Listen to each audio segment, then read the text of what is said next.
Sur le plan économique, son bilan, en revanche, est sans doute moins positif. Bonjour Nicolas Barré. Bonjour Mathieu. Le libéral tchatchérien des débuts s'est transformé au fil des années en défenseur du statu quo.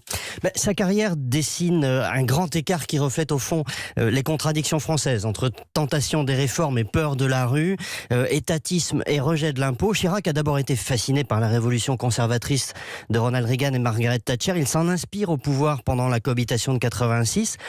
Il privatise à tour de bras Société Générale, Saint-Gobain, Suez, TF1, etc. Il supprime l'impôt sur les grandes fortunes de François Mitterrand, supprime l'autorisation administrative de licenciement, et ces mesures obéissent au fond à un grand dessein: libérer l'économie française. Ah oui, mais cette vision finalement en cache une autre, Nicolas, beaucoup plus conservatrice. Oui, le Chirac libéral gagne la présidentielle de 95, mais sur le thème de la fracture sociale, le radical socialiste qu'il a toujours été l'emporte alors sur le réformateur.